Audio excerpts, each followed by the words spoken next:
Vamos a continuar con nuestra segunda presentación del curso de mecánica de sólidos. El tema a tratar es la fuerza como vector. Desde los antiguos griegos se sabía que el efecto de una fuerza no depende solamente, es importante, pero no depende solamente de la cantidad de la fuerza, o sea, de su magnitud, sino que también el efecto de la fuerza podía depender de la inclinación o de la dirección en la cual ella se aplicaba. Estas cantidades físicas, cuyo efecto depende de su magnitud, de su dirección y de su sentido, se denominan cantidades vectoriales. La fuerza entonces será una cantidad vectorial. La representamos gráficamente como una flecha con una magnitud que, digamos, geométricamente está representando la cantidad de la fuerza, ¿no? Cuánta fuerza se está haciendo.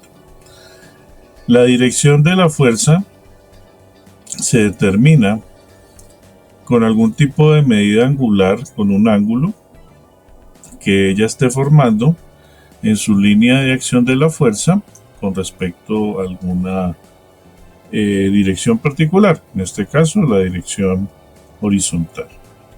Y el sentido, que normalmente le asociamos un signo positivo o negativo, va a depender pues si va en una dirección, que supongamos la dirección positiva, y si va al contrario de esa dirección, le supondremos entonces una dirección negativa. Entonces la fuerza, o la cantidad vectorial denominada fuerza, tendrá entonces estas tres componentes: una magnitud, una dirección y un sentido. Las cantidades vectoriales se suman gráficamente cumpliendo con la ley del paralelogramo. ¿Qué nos dice esta ley? Una fuerza, digamos que yo tenga representada por el vector Q, y otra fuerza que tenga representada por el vector P, va a darme una suma o una fuerza resultante que se llama R, y esa fuerza gráficamente la determino construyendo un paralelogramo. Observemos que acá tengo el vector Q o el vector fuerza Q, y yo puedo construir trazando una paralela en la dirección de Q y trazando otra paralela en la dirección de P, y ambas paralelas parten desde las flechas o donde terminan los vectores Q y P, y en donde dichas paralelas se cortan se construye un paralelogramo y su diagonal constituye la fuerza resultante o la fuerza resultado de la suma vectorial de la fuerza Q y de la fuerza P. Las fuerzas que se suman y que me dan la resultante las vamos a llamar componentes, y la fuerza resultante pues será entonces el resultado de la suma de las componentes que la constituyen.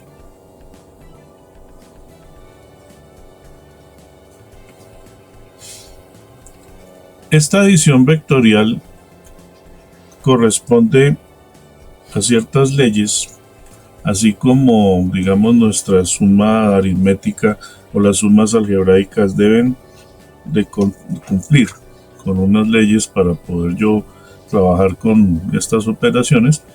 La adición vectorial también cumple con unas leyes o lo que se llama un álgebra, eso es lo que se denomina una álgebra vectorial. La primera ley es que la suma vectorial es conmutativa. ¿Cómo podemos verla? Bueno, aunque la suma vectorial está definida a partir de la ley del paralelogramo, observemos que esta ley del paralelogramo se podría ver como una adición que forma un triángulo.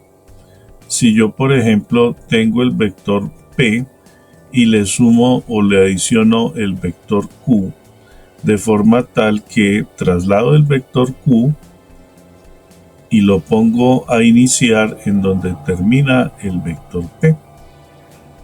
Y donde termina el vector Q, después de hacer este montaje, yo tendré el vector resultante si iniciamos el vector R en donde inicia el punto P, en la cola se denomina el vector P y en la cabeza del vector Q.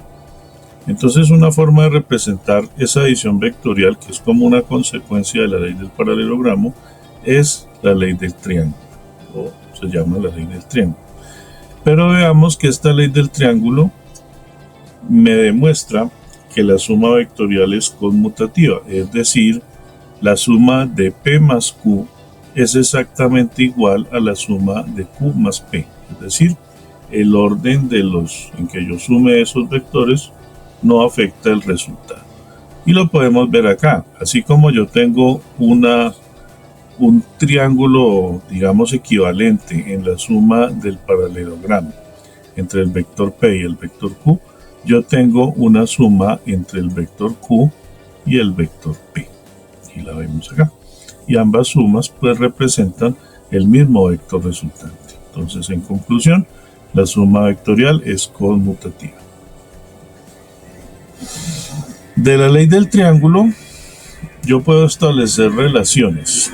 Esas relaciones me van a servir para yo poder calcular, y van a ser uno de nuestros primeros ejercicios, me va a servir para poder calcular los vectores fuerza involucrados, bien sea el resultante o bien sea los componentes. Cuando digo poder calcular, entonces consiste, o será un problema que consiste en determinar tanto la magnitud, la dirección como el sentido de cualquiera de estos vectores. Para esto vamos a utilizar primero una ley que se deriva de la trigonometría, que se llama la ley del coseno. En la ley del coseno se establece que la magnitud de la resultante al cuadrado es igual a la suma de las magnitudes de los vectores componente al cuadrado menos 2 veces la magnitud de P por la magnitud de Q y por el coseno del ángulo que forman los dos vectores componentes P y Q. La ley del seno me establece relaciones o proporciones entre, en el triángulo que se forma, yo tengo una proporción entre la magnitud de R y el seno del ángulo opuesto a R. En este caso, yo puedo decir que esa proporción será la magnitud de R y el seno del ángulo PQ. Y será igual a la proporción entre la magnitud de P y el ángulo opuesto a P, o sea, el ángulo que forma R y Q. O también se establece la misma proporción entre el vector Q y su ángulo opuesto, o sea, el ángulo que forma P y R.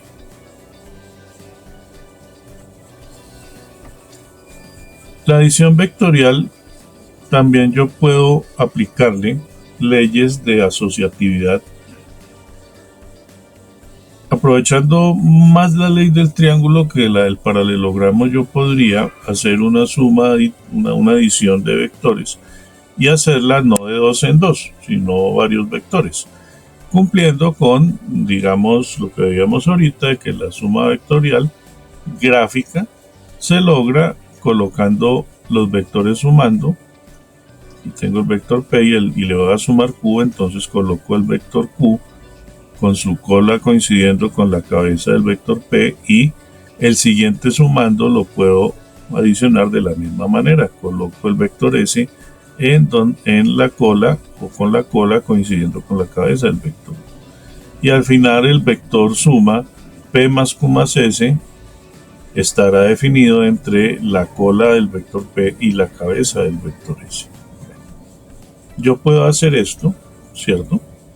Y puedo, digamos, aprovechar la ley del triángulo, digamos, generalizada, aunque observemos que eso básicamente es un resultado de la ley del paralelogramo, ¿no? Aquí pues sería el resultado de un paralelogramo entre el vector P y el vector Q, que me da el vector resultante P más Q, pero después P más Q yo lo puedo sumar con ese y formo otro paralelogramo como el que tengo acá. Entonces yo puedo asociar, si tengo varios vectores, cumpliría entonces la adición vectorial con una ley de asociatividad y también de conmutatividad, es decir, el orden en el cual yo sume estos vectores no me afecta el resultado del vector resultante. Ahora bien, nosotros hemos sumado vectores. Digamos que por analogía estamos realizando el mismo problema o la misma operación que si yo sumara números aritméticamente. Pero observemos algo interesante por el lado de la aritmética. Si yo tengo, por ejemplo, 9 y le sumo 1, obtengo 10. Y también yo podría sumar 8 más 2 y tengo también el número 10.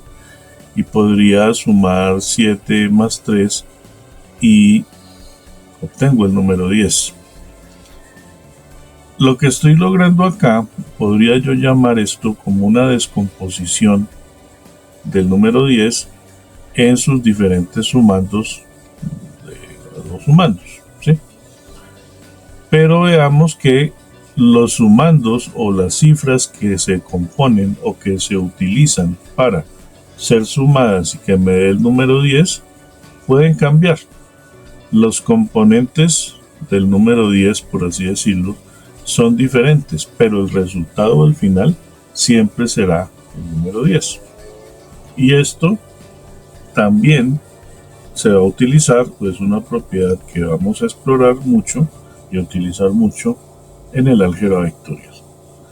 Observemos que acá entonces yo tengo un vector f que puedo decir que es la suma o la composición de dos vectores P y Q. Claro, pero esta composición va a corresponder a la suma de P más Q, o sea, de unas componentes que van en unas direcciones definidas. Sin embargo, yo puedo cambiar la dirección de estas componentes, ¿cierto?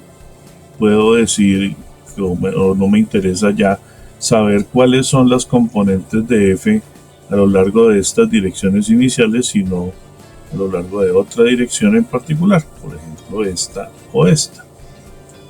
Sabemos entonces que siempre la suma de las componentes, independientemente de la dirección. Bueno, vamos a mostrar un ejercicio de ejemplo de aplicación de las temáticas que vamos a demostrar.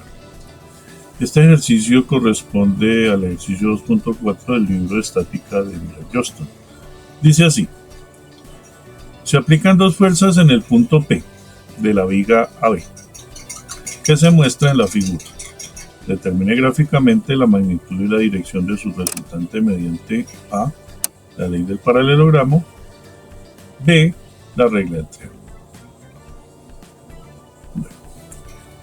Este es un ejercicio que la idea o lo que buscaría el autor es cómo aplicar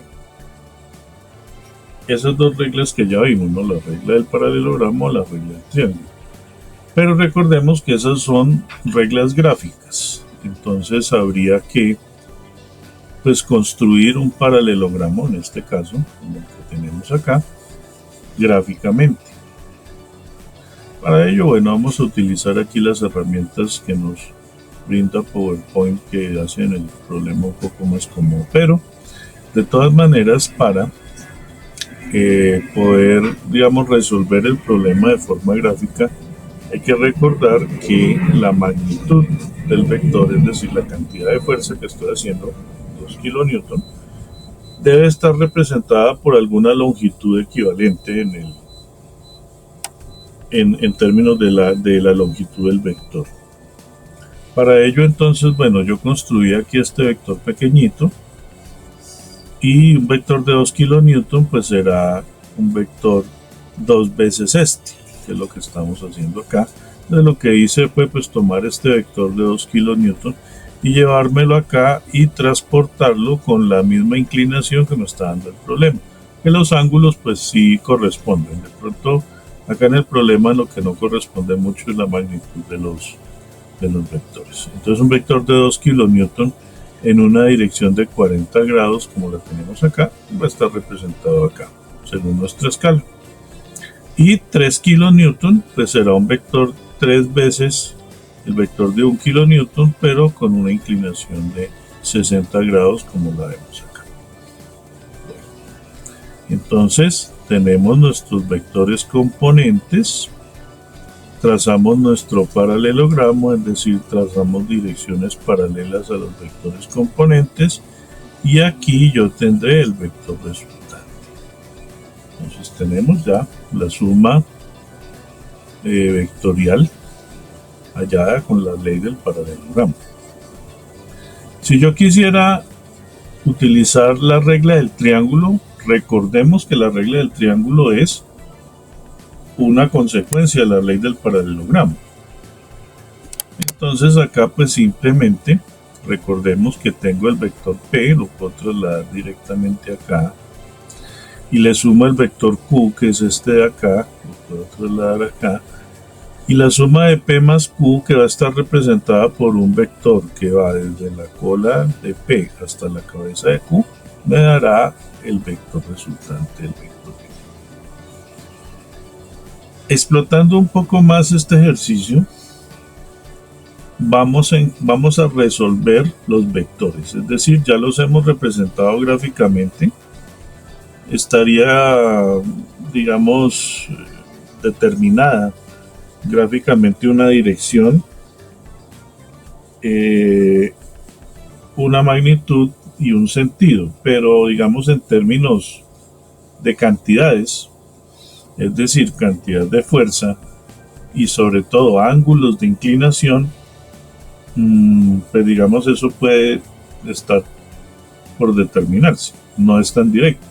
A no ser que, bueno, yo utilice un transportador y lo podría mirar, pero recordemos que esas relaciones también se pueden establecer a partir de la aplicación de la regla del seno y del coseno. Acá vamos a aplicar la regla del coseno, que nos dice que la magnitud de r al cuadrado es igual a la suma de los cuadrados de las magnitudes de los componentes, P y Q, menos 2 veces la magnitud de P y la magnitud de Q multiplicado por el ángulo que forma P y Q. Bueno, por el lado de las magnitudes, pues son dadas por el problema, ¿no? La magnitud de P es de 2 kilonewton, la magnitud de Q es de 3 kilonewton, y hasta acá, pues digamos, es fácil determinar las cantidades. Pero entonces nos queda por determinar el ángulo entre P y Q. Recordemos que la regla del coseno trabaja con el ángulo que forma P y Q, que es el ángulo opuesto a R. ¿Cómo podemos determinar ese ángulo? Bueno, ahí pues entra en juego los conocimientos de trigonometría que nos pueden llevar a deducir que ese ángulo tiene este valor, pero vamos a encontrarlo. Entonces observemos que acá este ángulo es de 40 grados. Ese ángulo de acá que forma el vector P con la vertical, este ángulo de acá, es el mismo ángulo que yo tendría aquí, en esta dirección. Entonces acá tengo 40 grados. Y si yo tengo un sistema conformado por una dirección normal, una dirección horizontal y una dirección vertical, entre la horizontal y la vertical se formaría un ángulo recto, un ángulo de 90 grados. Si de aquí a aquí tengo 40 grados y de aquí a acá vamos a mostrar otro ejercicio que corresponde al ejercicio 2.5 del libro de Viran-Jost. Nos dice la fuerza de 300 libras, tenemos una fuerza de 300 libras en esta, está representada por este vector, se debe descomponer en componentes a lo largo de las líneas A, A' y B, B'. Determine por trigonometría el ángulo alfa si se sabe que la componente a lo largo de A, A' es de 240 libras. Y B, ¿cuál es el valor correspondiente de la componente a lo largo de la línea B, B'? Veamos que es otro tipo de problemas que se pueden llegar a tener. En este caso tengo una fuerza y tengo las líneas a lo largo de las cuales yo necesito descomponerla, es decir, encontrar los vectores componentes a lo largo de esas direcciones que sumados me dan un vector de 300 libras. Bien.